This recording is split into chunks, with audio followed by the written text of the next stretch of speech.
Good morning, everybody. Happy Thursday. Have an amazing show for everybody today. What do we have, Krystal? Indeed we do. Nice to be back in the studio. Right. Nice to have you back. Thank you, thank you. Yes, here happy we are. New Year to everybody. We're back.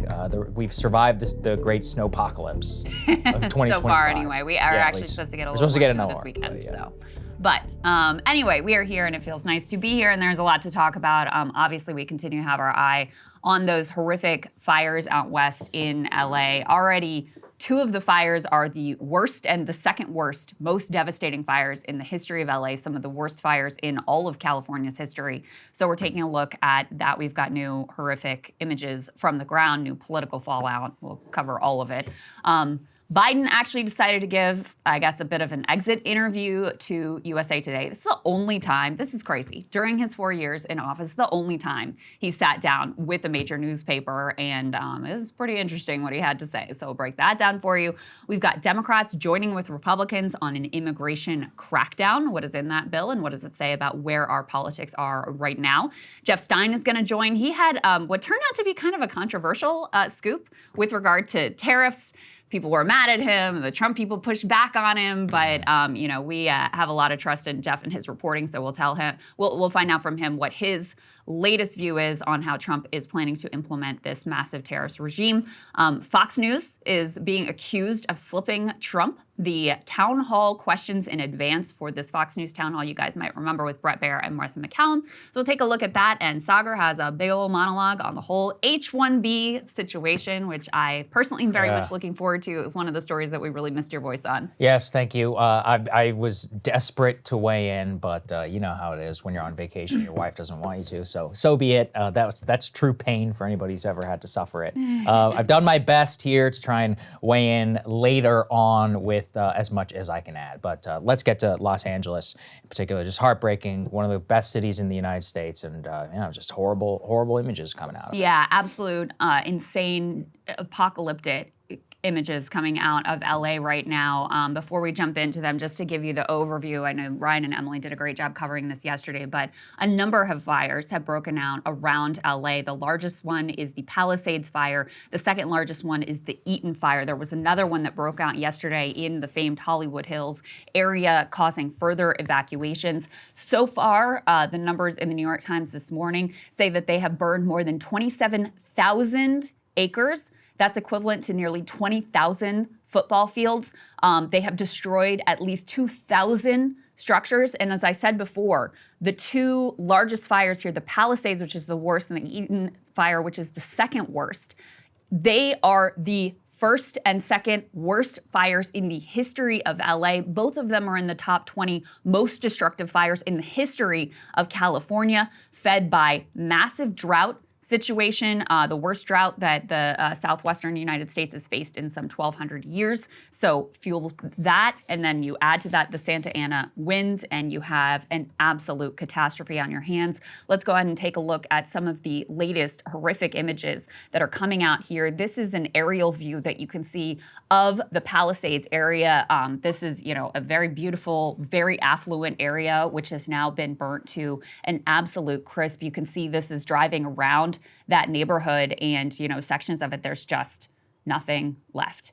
Everything charred, homes, businesses, schools, churches, you name it, charred to the ground. This was a horrifying video that came out. There was a lot of concern for the person who recorded this video, but we've since learned that the individual recorded that is thankfully safe and sound, but you could see the fire lapping at their home. This is another view.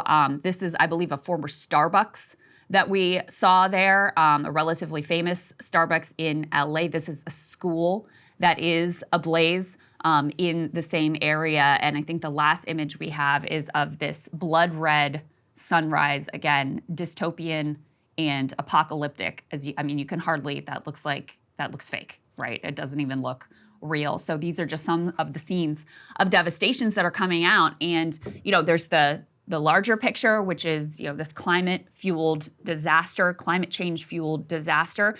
And then there's also basically everything that could go wrong seems to be going wrong. The city, led by Mayor Karen Bass, we're going to talk more about in a moment, has just recently cut the budget by millions of dollars for the firefighting department, which, when you're talking about a city where there's always been a risk of wildfires and that risk has only escalated in this time of extreme climate events, seems like the wrong direction to go in. And sure enough, it turns out officials are saying, we don't have enough firefighters to fight this blaze. Let's take a listen to a little bit of what they had to say.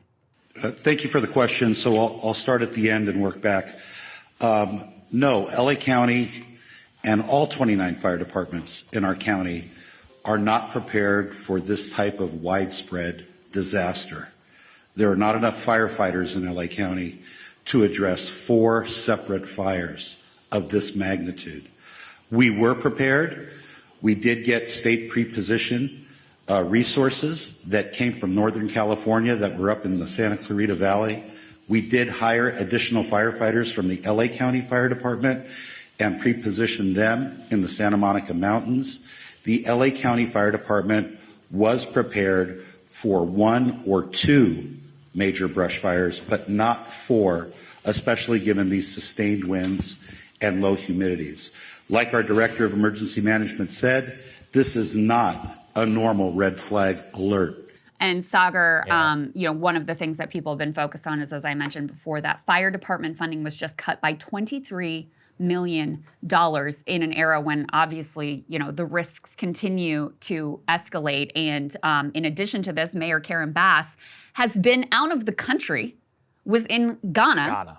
Which, Mayors travel, you could say, okay, this came out of nowhere. No one could have predicted the extent of the fires here and just how destructive and damaging they would be. However, the Santa Ana winds are predictable. The drought was known. The, tinderbox conditions were certainly known. And as we're about to get to, but I'll get your reaction first, she did herself no favors in terms of her lack of response to some very basic questions about her own leadership failures here. Yeah, then this is one of those where people look to the person in charge and they need to have confidence that their government is looking out for them. If you live in Los Angeles and if you think about these areas, Pacific Palisades, we're talking about an area where I believe the average home price is like several $1 million, which means that the residents there are paying astronomical property taxes. They're probably taxed, if they're making over $1 million or so, 14% state income tax. It's like, listen, if you're going to pay that much, you pay the sunshine tax, but part of it is, hey, you're probably going to, if there's a horrible fire, someone's going to come out and look out for me. So this is a real abdication of leadership and just systematic basic failure. And so that's, as you said, you got to separate out historic temperatures and all of the other problems, but there are realistic things that should have been done. It's not me just saying this. There have been a lot of critiques in Los Angeles around this,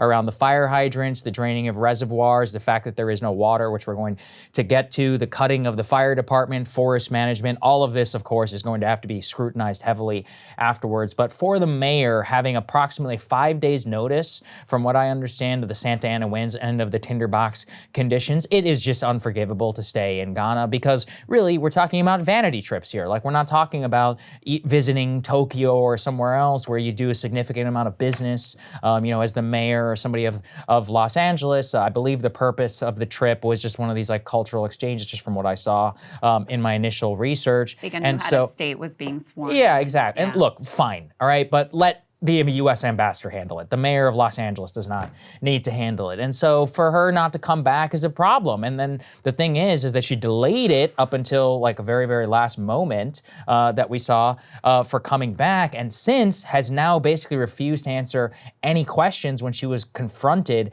at the airport. So we have here a clip. It appears to be a British journalist. We're not exactly sure where it was taken. With Sky News, right? It's from Sky News. It was taken from somewhere, I believe it was in the UK. She's possibly transiting through that airport on her way back to LA, but she's basically catatonic in questions about why she's out of the country and why she cut the fire department budget. Let's take a listen. Do you owe citizens an apology for being absent while their homes were burning? Do you regret cutting the fire department budget by millions of dollars, Madam Mayor? Have you nothing to say today? Appreciate it. Have you absolutely nothing to say to the citizens today? Have you anything to say to the citizens today as you return? No. They're gonna come. Ma'am, hold on 1 second. Madam Mayor, just a few words for the citizens today as you return to deal with the catastrophe. I mean, literally catatonic. I just don't understand why anybody would act like that. I mean, it's one thing froze up. if you're a member of Congress and someone's asking you about a question about like a Trump tweet. It's like you're the mayor of Los Angeles. Your city is burning to the ground. On top of that, I mean, you need to answer a question here about these fire hydrants, about reservoirs, and the stuff which is in your immediate purview. And so there's multiple like layers of crisis here that are happening from the fire department level, the managerial level of basic city function. We're talking about water reservoir management. Then the governor, the gubernatorial level, who right now, Gavin was asked about it yesterday, he goes, oh, that's a local matter in terms, it's like, okay, well, you know, even if we think about LA County and we have all these little different like municipalities, as I understand, it's like Santa Monica, et cetera, you know, they're all like self-governing institutions. Somebody needs to look out for them. And it's just under like a major culture, of course, it's a cultural capital of the United States. It's one of the largest cities in the US. I think it's number 2. And it's one of the, one of like the beating hearts of America's entertainment industry, of arts, of a lot of our culture. And it's really sad, you know, just on a personal level. I know people who've been affected by the fires, but this is a great American city. And look, it's had a lot of problems in recent years, but to have it just watch it get burned to the ground, and we're about to talk about insurance, who knows if it will ever be the same. A lot of these people, I mean, let me tell you something, if I had the amount of money that I was living in Pacific Palisades and my home burned to the ground, I'm not going back. I'm leaving. I'll be like, listen, you guys failed me in the biggest moment, you know, that in the moment that we paid all these millions of dollars in property taxes, I'm out. And I think a lot of people are going to feel that way, especially if they can't even buy fire insurance again, which it seems likely. Yeah. Yeah. Absolutely. And for the wealthy, like it's still, no matter who you are on your income level, it's devastating to lose your home. It's devastating to lose, you know, something that's cherished and where you've built lots of memories and the possessions that you have attachment to, et cetera. So I don't want to minimize their loss, but they're going to be okay. They're going to be able to rebuild. They can leave wherever they want. They can leave. They can go somewhere else. They can, if they want to stay, they can rebuild. They can take the risk of not having fire insurance and, you know, have the wealth to be able to just rebuild on their own. But obviously when a natural disaster like this strikes, it doesn't distinguish by class. So you have every socioeconomic class in LA that has been devastated by this. And, you know, in a city that does have these sort of like, you know, it's very local, partly because the traffic is so bad that you just want to like stay in your neighborhood and not have to drive around that much. This has really been kind of a unifying event because everyone is affected, even the areas that haven't been burnt to the ground, which, by the way, let's put A2 up on the screen just so you guys can see this image that is making the rounds of, this is the overview of, this is Palisades. Like, that is insane. There is nothing left. But yeah, for the wealthy, they're going to be able to put it back together. They're going to be able to rebuild. If you're someone who was already struggling, who was already on the edge, and you've lost everything, and you may not have a choice to go somewhere else. You may not have the funds to go somewhere else. Your job, you know, your only like lifeline to being able to have a prayer of paying the rent and being able to rebuild may be there. So you may not have an option. You know, just to go back to Karen Bass, and I mean, that clip is one of the most politically catastrophic clips I have ever seen. Yeah.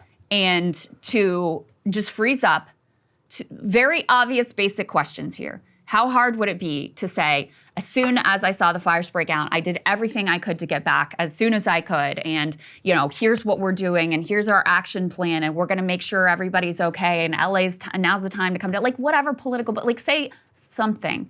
To have no answers in that moment is truly astonishing.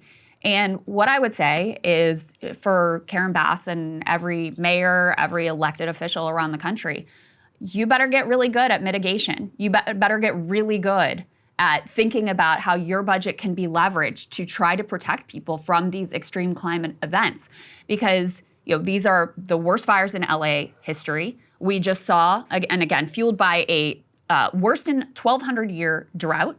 The temperature, the average temperature in California has risen by a full degree Celsius, which is about 2.5 degrees Fahrenheit, just since 1980. We saw the devastating hurricanes that ravaged Western North Carolina and other areas with, you know, flooding. These are areas that never really thought. I mean, people had moved to those areas because they thought they were escaping the worst of extreme climate events. Like, this is the era that we live in now. And I think there was, a time when it was open to question whether we and the rest of the world would get our act together and use the technology available to us and curb some of the lifestyle and the bottom line of the ultra wealthy in order to get climate change under control and try to limit the damage. And, I look at this and we're effectively beyond that. The wealthy, and especially the actors that led fossil fuel companies, that led a political cover-up for years and years, who knew for 50 years the impact they were causing on the climate. They're sort of the worst villains here, but there's all kinds of characters that are complicit. But this is the era we're in now. So if you're the mayor of LA and you've got a city that is fire-prone, and only becoming more so every single year that these patterns persist and the climate gets hotter and hotter and the swings get more and more extreme, you've got to be insane to be cutting the firefighting budget. And then at the same time, one of the subplots here is also that there are these private firefighters effectively for hire that exist in these areas that are effectively hired by the insurance companies to protect the properties that they've insured. So, it's just as dystopian as it can possibly be. And effectively, the ultra wealthy who effectively run this country and by and large run the world, they've decided rather than trying to deal with the core of the issue, they're going to try to mitigate for themselves and limit the catastrophic damage for themselves and let her rip. And that's effectively where we are. To get back to the micro level here, as Saagar was mentioning, in addition to the fact that Karen Bass was gone, in addition to the fact that the fire chief is saying we just literally do not have enough firefighters to fight this blaze. Also, as was alluded to, some of the fire hydrants are running dry because of the obviously strain on the system. Let's go ahead and take a listen to some of the details that have been announced on that. We're losing water pressure up here. We have a lack of resources. The wind, as you see, is pushing it very violently. And the lack of water is a huge, huge hurdle that we're trying to overcome so we can save as much as we can.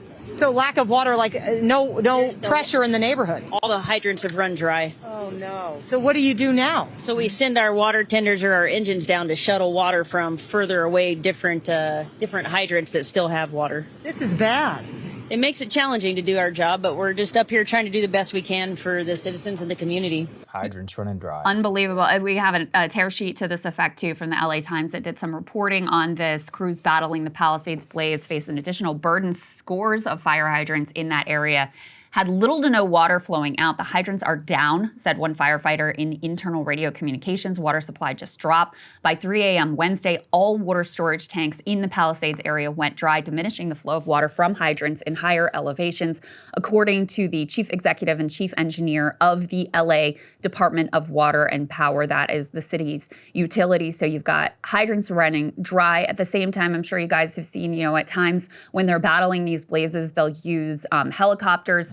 But because these winds are so extreme, we're talking gusts of at times 100 miles per hour. That is hurricane force gusts, which is part of what fueled this horrific blaze, with embers blowing everywhere and blowing in ways that are not actually typical even with the Santa Ana winds.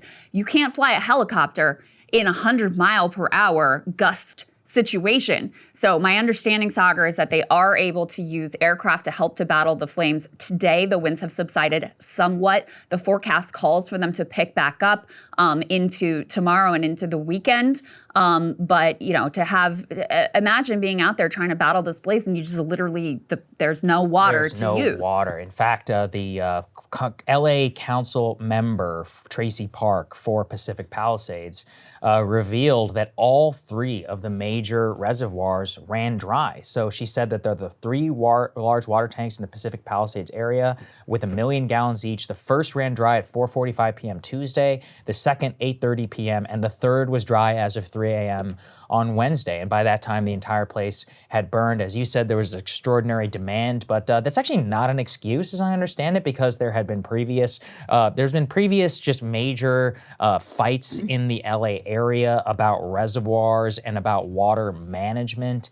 This goes back again to some like very basic city stuff. And I think again, this is gonna have to take a lot of scrutiny in terms of the basics of this. But you know, the truth is that, and I'm listening to the local reporters here on all of this who are genuinely trying to stay out of the politics. They're like this, and I listened to one who was like, look, this is basic stuff. Water management, city infrastructure, cutting the budget, lack of investment, and it's been a failure. And it is tragic, as you said. You know, I talked about the Pacific Palisades people. That's only one of 4 fires, you know, that is currently burning. You don't have to be ultra wealthy to live in some of these places, especially if you moved there 30, 40 years ago. You can just be like a normal middle-class person. You know, maybe you were retiring, you got lucky, you owned a house kind of near the beach, you bought it for a couple $100,000. Now it's worth like 2 or 3 million. But this gets us now to the insurance question, and that is one where I really do think we are going to see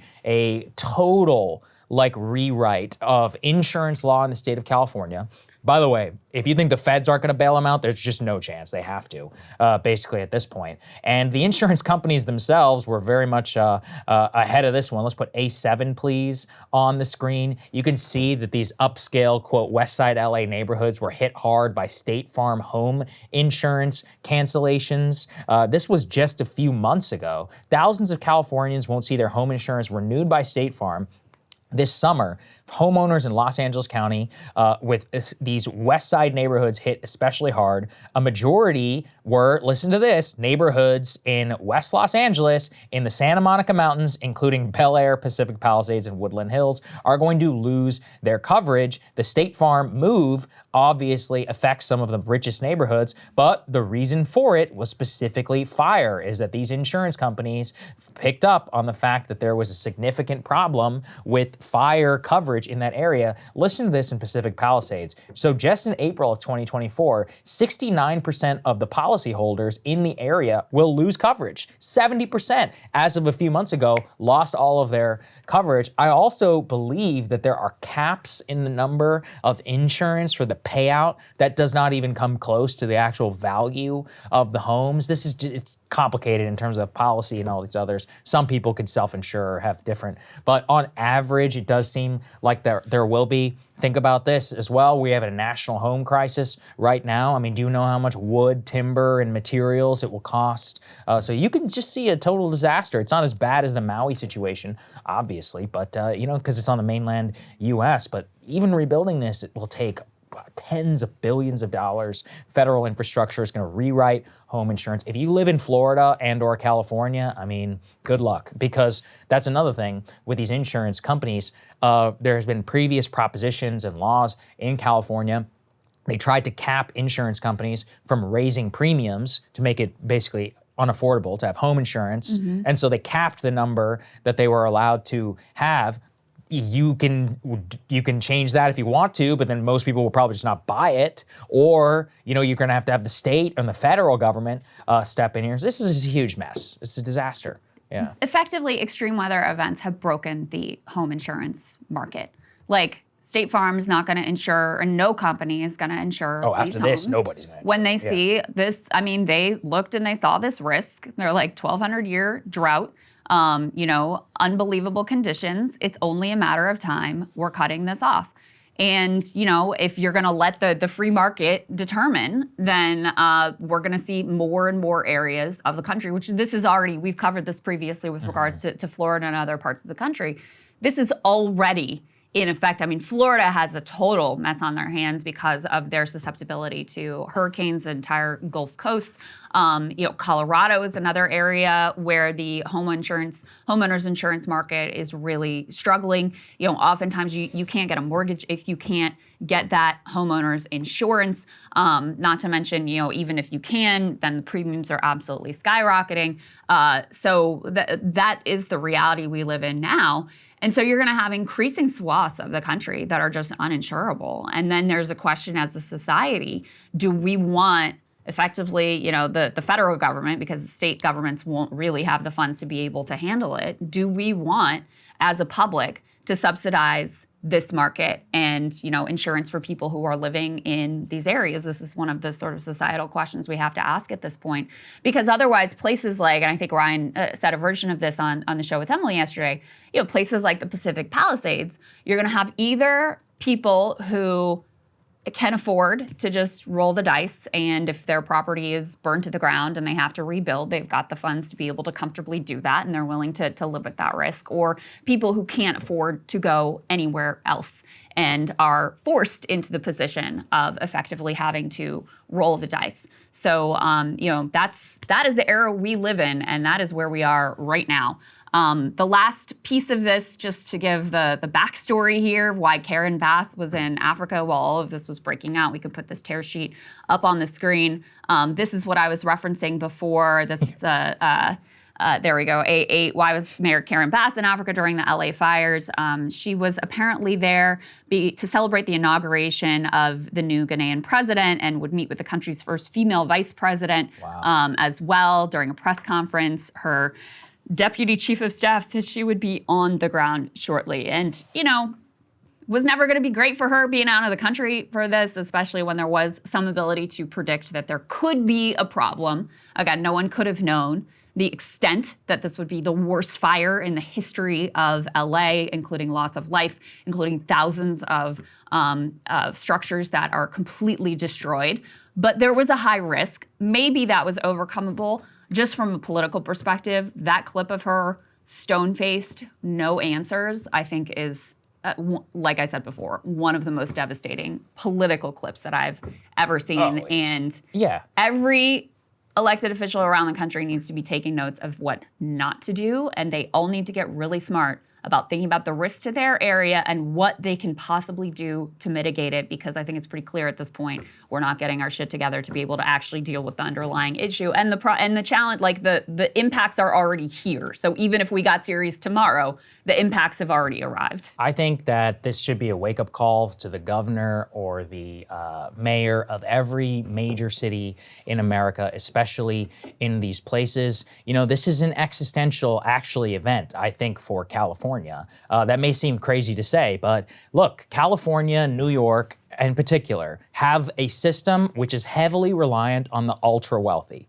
where they pay almost 50% of the tax and a lot of the property tax, right? Well, when you have that model, it only works if they don't leave. Now, 130,000 people or so left the state of California, I think, just last year. It's one of those places with net loss migration. But if the disproportionate number of those people are, let's say, ultra-wealthy, it's a huge dent to the tax base. So like I said, if the Pacific Palisades, I just looked it up, $4.5 million median home list price. Yeah, that's a lot of property tax. And if, let's say, 20% of them don't come back, that's boom, wiped out. So now you have way less money. I mean, a lot of these folks, I've already seen billionaires on my timeline. They're like, that's it, I'm moving to Nevada. They're like, I'm done. And they can afford that. But the point is that they are so heavily relied on by the state to pay for all of this other stuff for the entire California, Los Angeles. I mean, this is like the bedrock of how the entire city functions. So if they do not get their act together, and they've decided to tax their system that way, that's fine. But you better make sure that, those people want to stay, because if you don't, then all of the poorer people of the, 8 million people who live in LA County, all of their social services and, tax base and all of that is going to be wiped out. So they've got the pyramid basically way that they use their taxation system that they've decided on. And if they start to lose all of the intrinsic value of what makes the city of LA what it is, you could really see it get wiped out. So I really do feel for them. Like I said, I'm not one of those people who are like, screw Los Angeles. I love Los Angeles. I think it's amazing. I love the state of California. Yeah, it's got a lot of problems, but natural beauty-wise and more. And it's just it's painful, to watch. It's like any great American city. I would say the same thing about Chicago, New York, any of these places. They're special for a reason. And to see them suffer like this is horrible. And, let's also remember, like you said, our producer Griffin used to live in one of the areas which is burning. Many of his friends had to flee apparently overnight, as he knows they all got out safely, but he knows somebody who personally lost their house. This is devastating for people, not just billionaires, even multimillionaires, just normal people working in the industry or whatever. And then just imagine if you lost your house. Now, it's not the most important thing, but especially when you have to deal with these insurance companies and others, it's just it's probably one of the most taxing events that is up there for stress, for your family. What do you do now? I can't imagine having to go through it. When you're in LA, you're very like, there's an aura that settles on you of just this sense of all these people who are chasing their dreams. Yeah, who are, that's true. Yeah, it's kind of fun. It is it's a very unique vibe when you get there. When you go to the restaurant and the waiter is the aspiring actor, actress, like that is the heart of this, iconic cultural phenomenon. And yeah, those are the people who are gonna suffer the most. Because they're scraping to get by and trying to make it, trying to chase their dreams. And, this could be extinguishing a lot of dreams here. And I do think the series of climate catastrophes that we've had, they do represent an existential crisis, certainly for California. And, the irony here, both with California and with Florida, is these are places people move to because of the weather, right? This beautiful natural beauty, sunshiny days. I mean, there's probably nowhere in the country that has better weather than Southern California. Like San Diego is ridiculous, right? It's just like, how is this just not even fair? Like, why do you get this weather all the time? This isn't right. And now that weather is really a double-edged sword. And same thing with Florida. I mean, people move to Florida because they love the beaches and the sunshine and it's warm year-round and all that stuff. And now the weather comes with this also tremendous downside. So a lot of questions about where people will go in LA from here, about where the country will go from here, how local officials will handle these events. But Karen Bass is so far a model of what not to do. And I have to say, I think Gavin Newsom is kind of lucky that she screwed the pooch so badly because it's taken some of the focus off of him. I was going to say, he's got his own problems. Like just today, we didn't have time to put it into the show, but he was asked about this fire hydrant thing. He goes, "Oh, that's a local matter." I'm like, that ain't going to cut it here, my friend. That's not going to cut it. Yeah. Right. Hey, if you like that video, hit the like button or leave a comment below. It really helps get the show to more people. And if you'd like to get the full show ad-free and in your inbox every morning, you can sign up at breakingpoints.com. That's right. Get the full show, help support the future of independent media at breakingpoints.com.